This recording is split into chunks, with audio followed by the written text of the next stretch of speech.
Okay.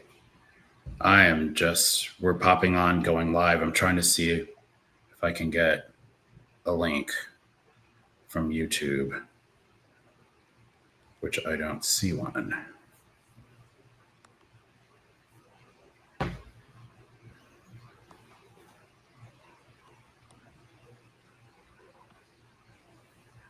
Where do you go to get your, your link? Share a channel? That's not what I want to do.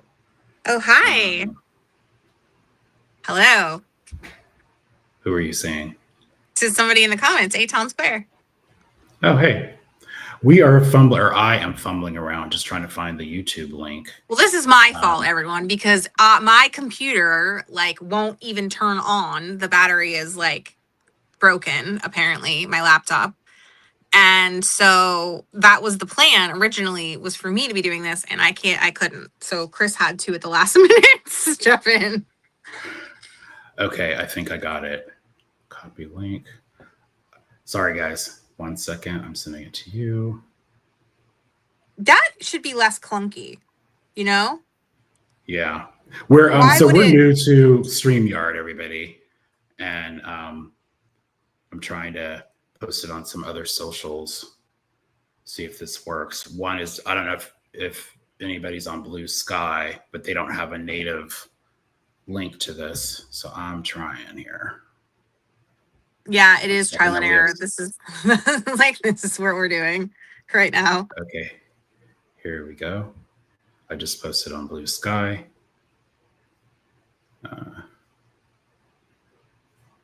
And then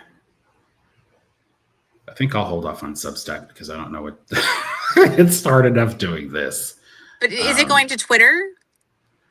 It should be on Twitter. Is it going to your Twitter? Let me look. I'm surprised we don't have more. Yes, it says live. It says live on Twitter. And let me see what it looks like on Blue Sky. Yeah, so I see it on Blue Sky. Let me send it to our friends in the Reformers chats. And then we'll get into it. Okay. I'm gonna find your thing here. I'm gonna tell the team something.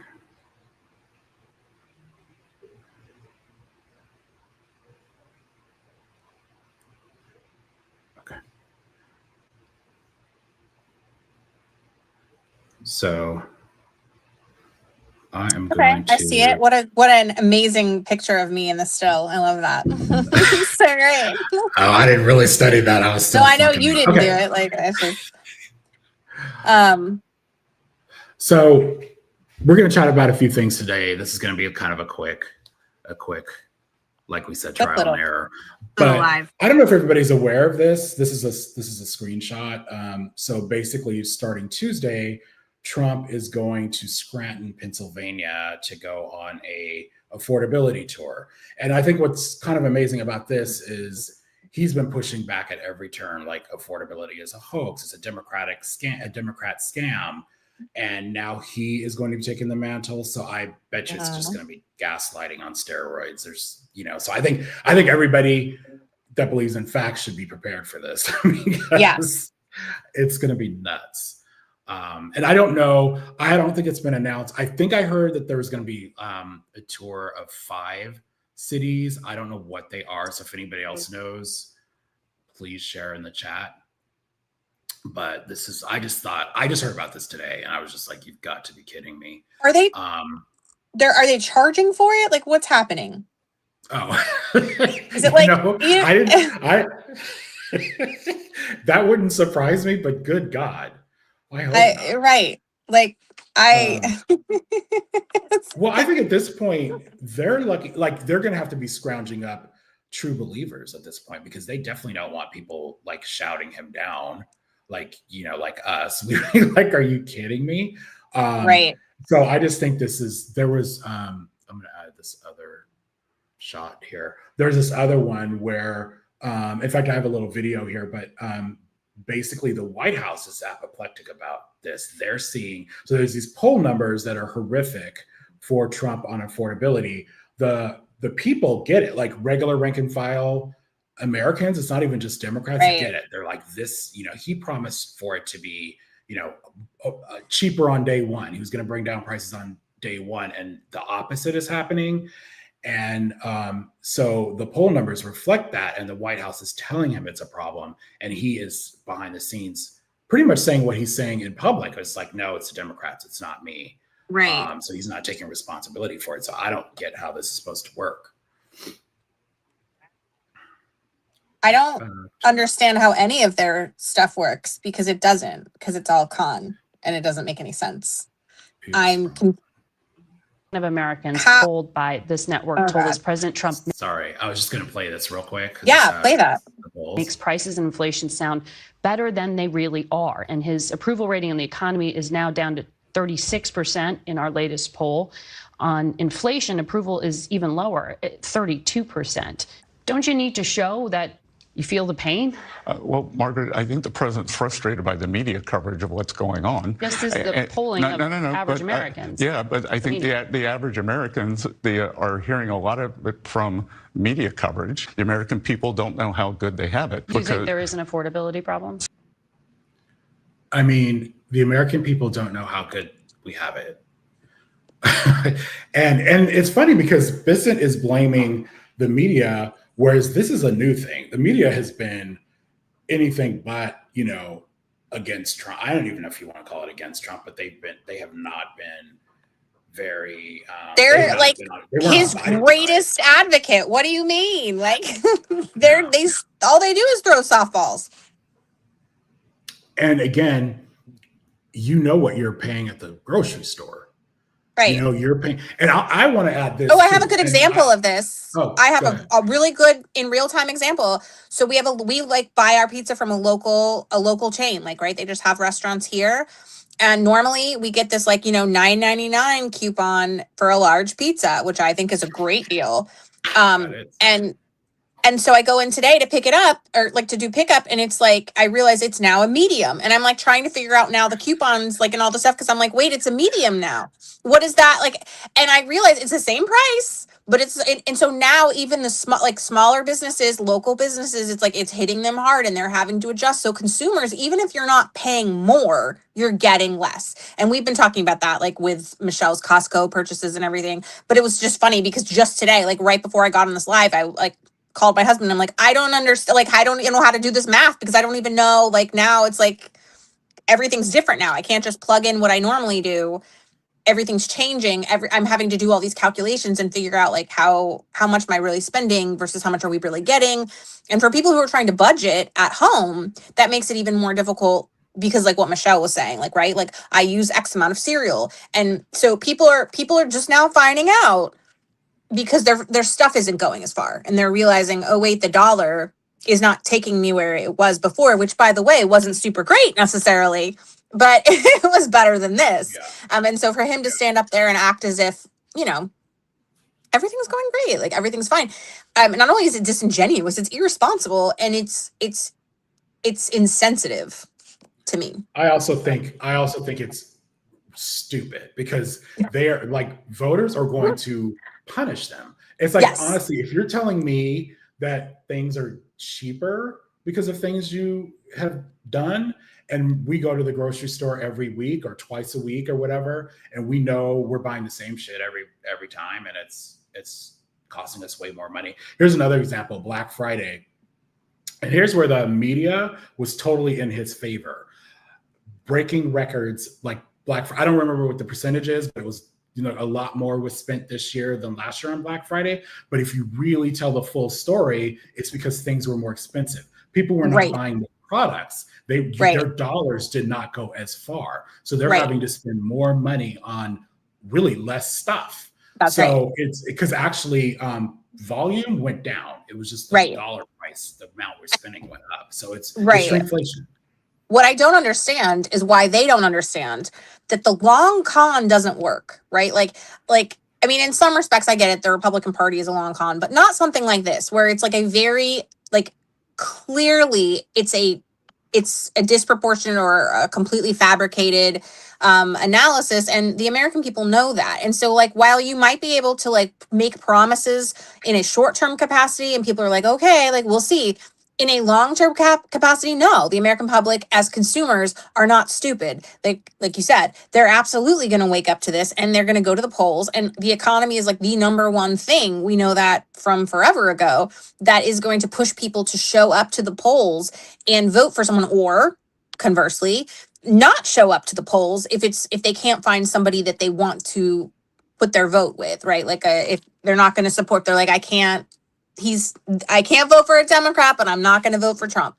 And so Republicans might stay home, and then that might be the win that the Democrats need. But we learned this from the Democrats, who, by the way, like you mentioned this on our live last week, Biden never claimed falsehoods about the economy, right? The Democrats always gave correct statistics. The problem is that sometimes those statistics didn't match the lives that were being lived by some people, right? And so that was what was frustrating, was like, well, you're telling me things are better, but I don't see it. Whereas from this administration, these are flagrant, intentional misrepresentations or bold-faced lies. And that, to me, as a consumer, as just a human being, it's frustrating, because if they're lying about this, something that is very easy to clock and very easy to prove, what are they lying about with respect to things I maybe can't prove, or I don't have access to, or I can't just say, look at my receipt and look at the ounces of the food that I purchased, or whatever. I can't bring receipts for everything. I don't have national security. I'm not in their Signal chat. Okay. Not now, maybe soon. Who knows? It seems like they're just sharing with everyone at this point. There's not really any serious national security. Like, maybe I'll be invited. I don't know. But that's where I get frustrated, is because it's very evident. You can prove this. It's not, people can see with their own eyes and with their own calculators. Like, well, how long do they think this is going to work? It's also like maddening, because it's very intentional. Like they're gaslighting us, and but it's one of those things that, like, I think even MAGA will have a hard time with, because it's just like, honestly, my receipts are not lying to me, so I don't know how this works for him. I do want everybody to see this one other clip, if I could pull this up, because here we go. Wait, hold on. I think it's this one. No, that's not it. Maybe I didn't load it. Sorry, everybody. I didn't load it, but it was another one that MSNBC or MS Now was talking about too. They were talking about what's going on behind the scenes, and I thought that was kind of really interesting. Let me actually see if I can get it. Here it is.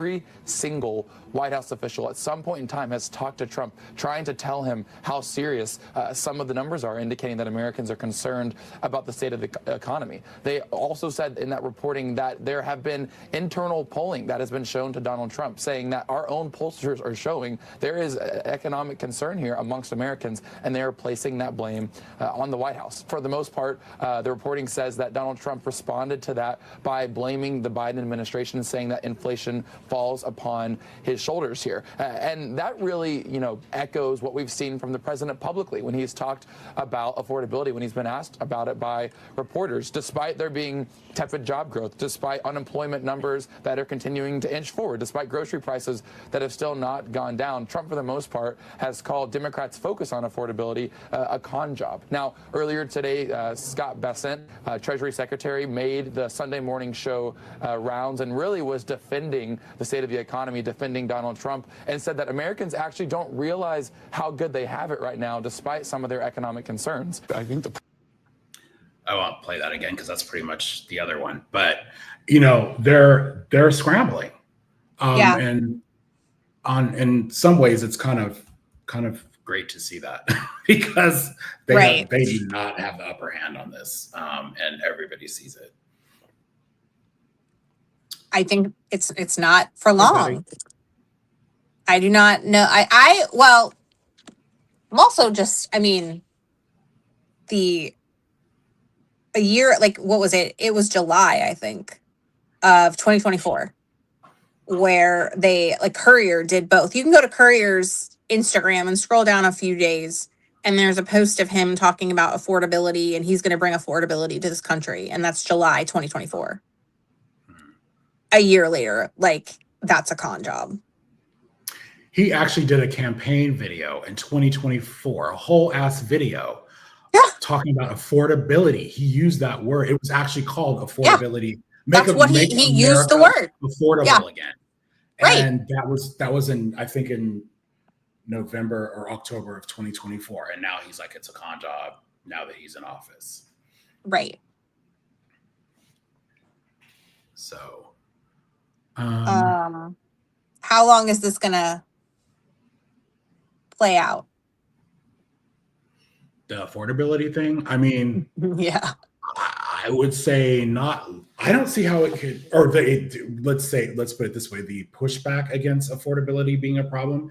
I don't see how long it can go, because I think it's going to kind of be. He obviously isn't going to listen to us. right. I think when his own people start pushing back, and I think it says a lot that people within his orbit in the White House are telling him, look, you gotta get on a better path here. Right. I would say the beginning of the year he would have to. I mean, it's definitely leading into 2026. Like this, I'm sure people in Congress, his members in Congress, are going to be like, this is not going to work. You telling people that things are affordable when they are not.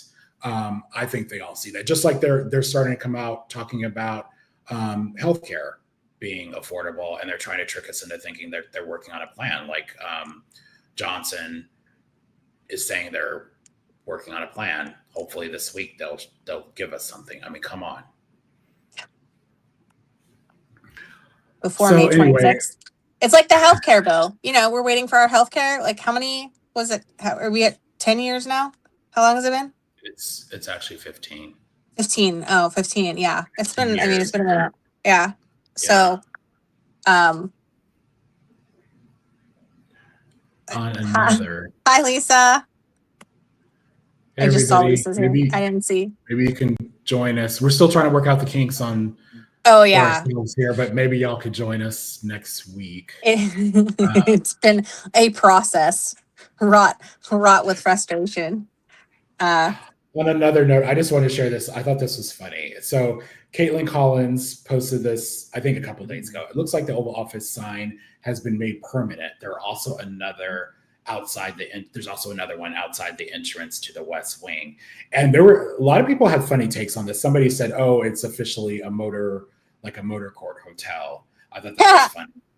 My take is this is part of the dementia. They are putting signs up so he does not get lost. And 100%. I legit think that's what this is. 100%. And you know what? Nobody can convince me otherwise.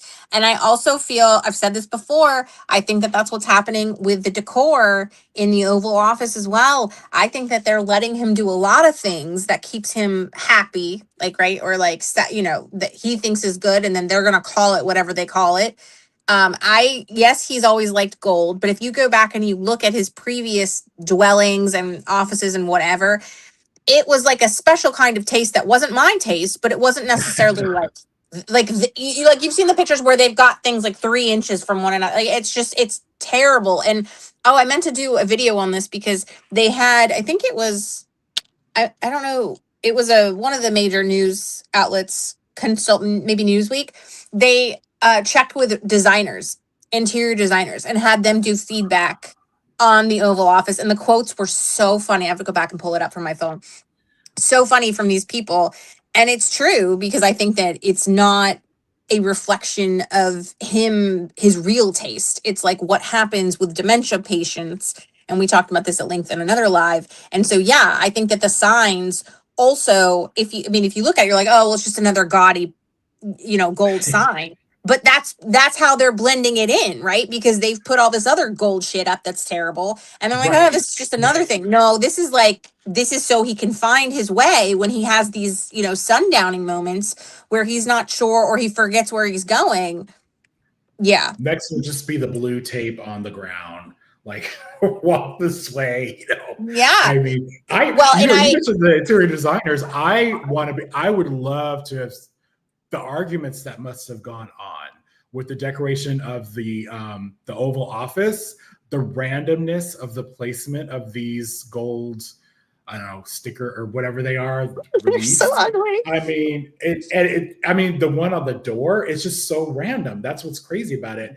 Whereas, and then the fights he must have had with the architect, who is no longer part of it, right? Because he basically wants to build a convention center, instead of a ballroom. But it's going to be dripping in gold. And this is again like when you have these people that are in this era of dementia, where they're still outwardly, if you don't really know them that well, or if you catch them at the right time, they look normal, but they aren't, and they're not processing things normally. Like cognitively, they are not, and they get stubborn and they get insistent about things, and they don't make sense. And so if you don't know that they have a condition, you might just think, oh, like they feel really strongly about these, like these weird gold things. He feels really strongly about that. But when you realize that it's a part of a larger condition, it makes sense, because this is like typically what we see before they start losing people's names,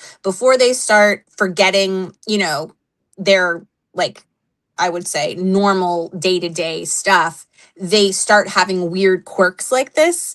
And I think it's going to be interesting too, because as everybody's pointed out, when you do have these lapses in memories, or when you start to get confused, a lot of times you bring in things from your past. And the first things you forget are the things that are the newest. And so he does have the fact that 10 years ago he was president. And what I think is going to start happening, and what I think has already happened, is we're going to start seeing him confuse things from his first administration with his second a lot more. Like we're going to start to see, like, whether it's people, he might start using names of people that worked for him back then that aren't in his group now, like leaders from back then, all the, like, so like he's already gotten confused with Obama and Biden and stuff like that. We've seen that, but he's going to start confusing his own personal past. And that's where, like, I think, that's going to be the real sign. This is just so that they can keep him going. but that's when they'll start taking the mics away, I guess. I don't know what they're going to do at that point. They can't keep his phone out of his hands at night. So, and Stephen Miller is running the show. Yeah. I mean, that's the problem, is like, at this point, I don't really know who's wholly running my government, because I know it's not Donald Trump. I have guesses. I can assume, I can infer, but I don't really know, because it's like the same thing with Pete Hegseth and what's just happened. We said this before. Is he really truly making these decisions, or is he just in name only, right? Like if somebody else is giving him these orders and then he's giving them, right? Like, and at what point does that come out? I don't know if it does ever. I saw an interview earlier today. I forget who it was, but they were basically saying it was a Congress. Oh, it was Ro Khanna. He said that he's talked to a couple of congressmen who've been with Hegseth, and they said they're acting like it's a video game, and which is very easy to believe that it's like video games that they're playing. Yes. In the Caribbean. Oh my God. So, which is very disturbing, but it's very easy to believe. Well, and it's, again, like you're giving access to people who aren't qualified and aren't well, actually not well. And I think that's, like Patty, I think, said earlier, the 2 MRIs, like we've said this in our lives at length too. You don't just go get MRIs. Like you don't just get those for fun. There's a reason they're checking something. Right? They're looking for something. I could make some suppositions. I don't know what it is, because I'm not in his records, but I know what they're telling us isn't true. And it's funny, in regards to the MRI, so many people were online like, look, I've had MRIs. I knew exactly what I was, having checked. And the fact that he doesn't either, something's off there. Like, Well, is he's he either that far gone where lying he doesn't know, or he's been told something else. yeah, And like he's being coddled right now. He's being handled. And I think he's been handled for a long time, because I think, we've talked about him. He's got an insecure ego. He's a people pleaser. Like, there's ways to buff up his ego and get him to do things and manipulate him. He's easily manipulated in that way. So he's been handled for a long time, but now I think that they're aware of what's going on with his condition, and they're doing everything they can to prevent him from knowing about it, because he'll tell us if we ask. I agree with what Lisa said. She said they found something and are trying to keep it 100%. Yeah. Absolutely. And didn't they release his MRI and it was like, he's perfect and all that? It's like, come on. Like, it just. No, I can't wait for the cover up expose. Like, I really hope that it happens soon. I hope that we don't have to wait like 50 years. Because I want to be alive when all these people get called out for doing this. Because there's a bunch of, it's not just one or two people. There's a lot at this point, and this is why we're also going to find out about this, because there's too many people that are touching this. Like, it's getting to the point where there's too many people that are involved. There's doctors at this juncture, medical providers, whatever. And those NDAs aren't going to last forever, I don't think.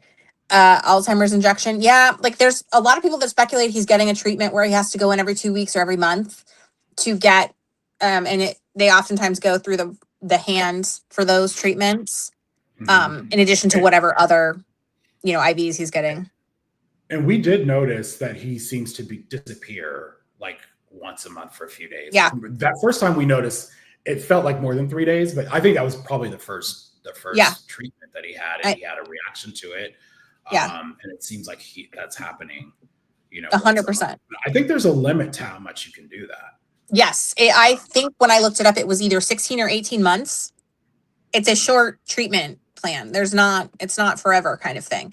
And I think that makes sense, because we also see him ebb and flow in terms of his cognitive capacity. Like, I'm not saying this man is ever like, he's never going to be a scholar when it comes to speaking, but there are times when he's a little bit more cohesive, a little bit more confident in his speech, a little more like you can understand, like he might still be saying ridiculous things, but at least you can understand the sentences he's putting together.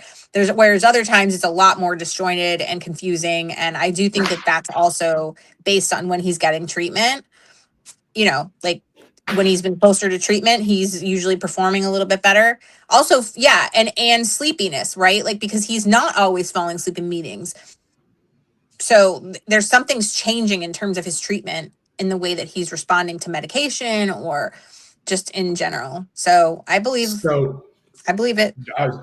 To that point, though, to your point about like, we'll see if it, how he holds up.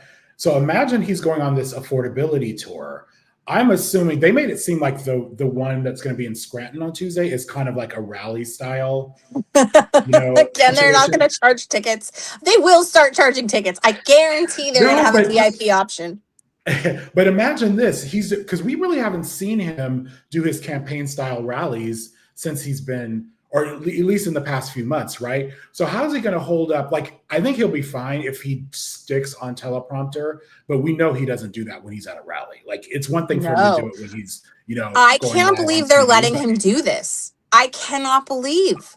I'm excited, kind of. Yeah. I'm sure I'll be mad when he's actually telling me that everything's affordable and it's just my imagination. Right. But I want to see him go off script. I want to see him go off teleprompter. He will. Especially if they're doing this. I want to see the schedule. Like, is this like back to back where he's going to be exhausted? Or is this like, every like once a month or something? But it's right. Right. Well, I think Lisa's right.